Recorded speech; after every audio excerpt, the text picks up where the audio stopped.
Di ba naging usap-usapan etong rigodon sa Senado, mga kababayan.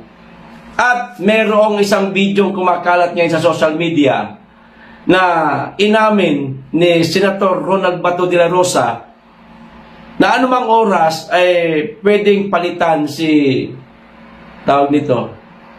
Soto sa pagka-Senate President. At ang iboboto sa pagka-Senate President, si Alan Peter Cayetano. Di umano, nakuha na nitong mama na ito ang sapat na bilang para mapalitan niyang Senate President si Soto. So, maaaring sa mga susunod na linggo o sa mga susunod na buwan, ang magiging Senate President na si Alan Peter Cayetano. Eto mga kababayan, basahin ko po muna itong balita.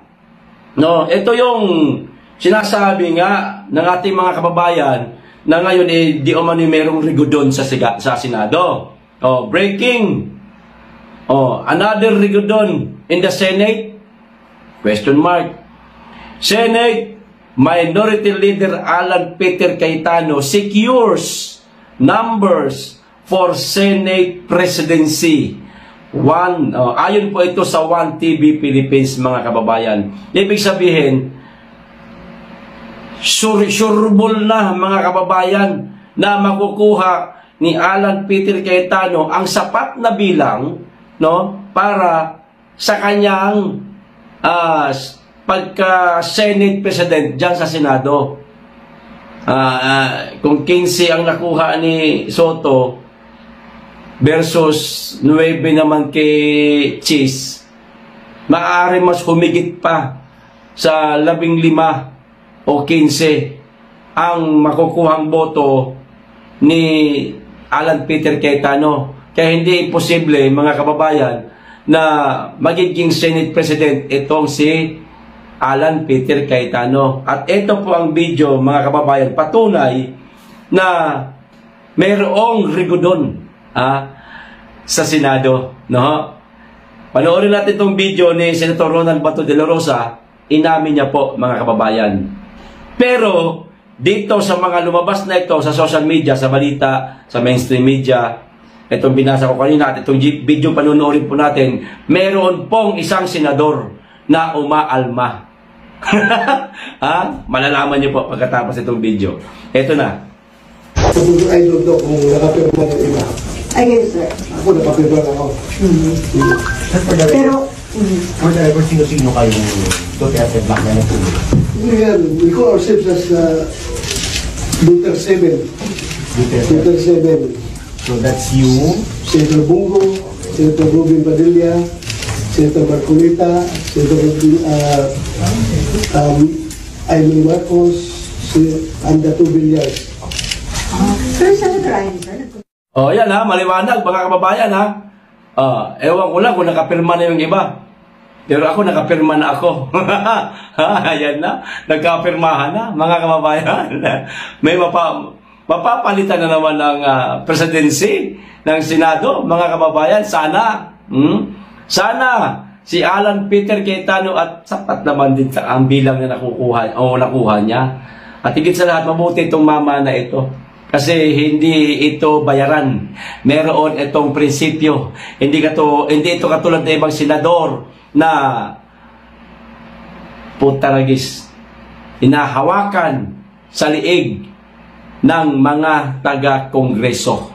Nakakahiya, senador ka, napakataas ng mandato mo kontra sa mga kongresista. Nakakahiya ka, tapos nagpapahawa ka sa liig. Ewan ko lang kung kongresista ang may hawak sa'yo o baka naman mismong presidente. Di ba, mga kababayan? Ngayon, eto na, mga kababayan. Sinabi na ni Senator Bato, pumirma na siya. Yung iba, inaalam pa niya. Yung binasa ko kanina, mga kababayan, kinundi na po ito ni Senator Panfilo Lacson. Siyempre, ipagtatanggol niya yung kapisot niya, mga pisot silang dalawa, pisot, Ping tsaka Soto, ayan, pisot, ayan, ano? Ipinagtanggol niya, siyempre yung katandem niya, yung partner niya, mga kababayan. O ito, sabi, fakey, breaky news. Ibig sabihin, fake news. Okay?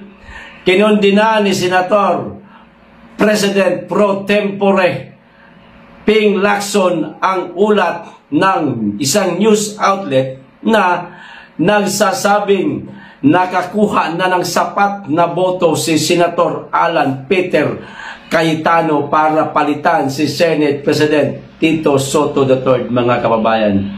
Kinundinan niya, mga kababayan. Yung mga bali-balita ngayon sa social media. Yung binasa natin kanina. Diba? At yung video ni Senator Bato de la Rosa, sabi niya, pumirma na siya. Bakit daw niya kinundina? Eto. Sa X, sa dating Twitter, iginiit niya na layon lamang ng naturang post sa Facebook na linlangin at lituhin ang publiko. Minamaliit din umano nito ang intelligence sa bagong majority block sa Senado. Ayan, mga kababayan. Hindi totoo yan. Nililito nyo lang ang taong bayan. Huwag nyo lansihin. Huwag nyo linlangin. Peke yung balita na yan.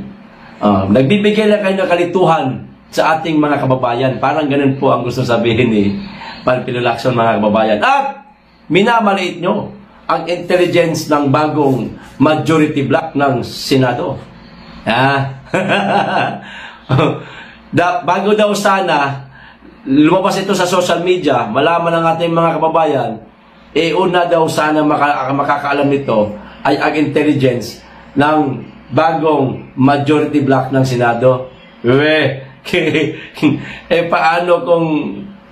Paano kung hindi na gumagana yung inyong intelligence sa bagong majority block? Ibig sabihin hindi rin kayo type. Hindi nagtatrabaho para alamin kung ano ang nangyayari sa paligid dyan sa Senado. Hinahayaan na lang kayo baga. Sa madaling salita, walang pakialam. Hindi may tawag dyan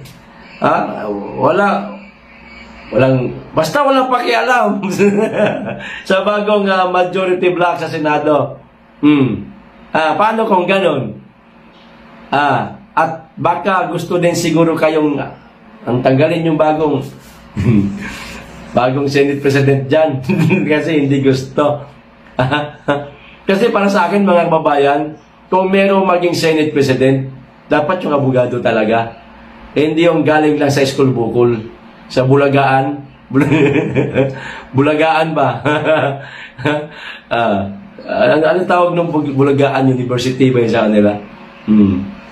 Ano ba yung pagmamalaki ng Senado niyan kung ganyan ang Senate President ninyong hindi man lang abogado? Isang artista, singer, taragis magiging di ba? Wala namang alam sa batas. Marcoleta, yan. Alan Peter Cayetano, yan. Chis Escudero, yan.